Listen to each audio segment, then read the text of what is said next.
Okay, yeah, this is getting hard. I wish I could just lose like in round 1 so I could just make a choice and quit. It's Brian Benzing, known to the gaming world as Kitana Prime, professional player, caster, organizer, the works for Panda Global.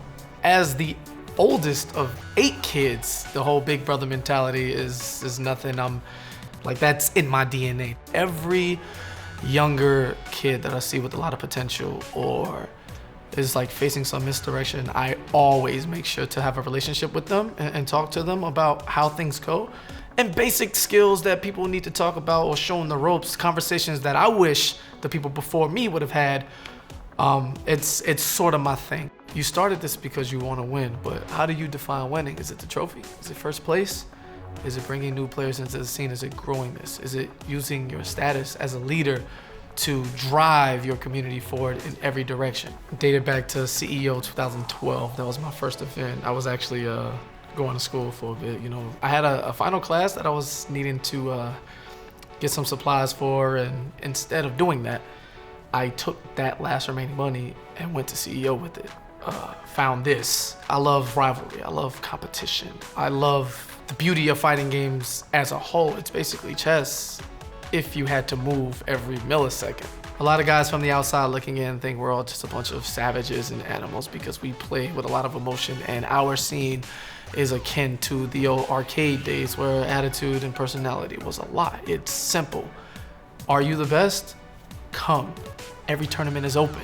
There's nothing stopping you from showing up and beating anybody. There's no hierarchy. You pay the same money that Sonic Fox pays. You want to be the best, just beat them. You should definitely know free because you're going to hear it likely about you if you're new and people are destroying you. Free is no charge, man. You just walked in the store, you got it.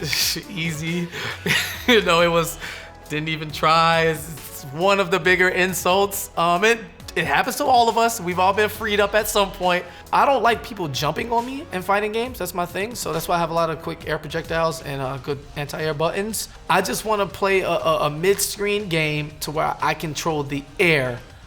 These games have massive rosters now, and to know all of the frame data for every character seems a bit ridiculous, but it wouldn't hurt to take notes and have them on deck for when you run into these characters in tournament, because you never know when you're gonna get that left field character or that low tier that you know you don't practice for and you have no idea what the matchup is, gimmicks galore.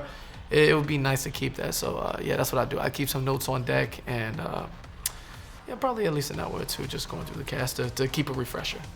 The majority of fighting game prowess that I struggled with myself is the mentality to make sure you stay on top of your, mindset. But as far as gameplay goes, I think poise is very important and super high on my list of traits that a player can have. I struggle with that, but like the best players, they don't panic. That's good. Try to make sure you don't Yes. look at Kitty at all. Oh, okay, sure. Oh, sorry. I didn't know. Now I won't. Forgot to tell She you. doesn't exist. Yeah. I don't exist. You don't exist. Yeah. A paper.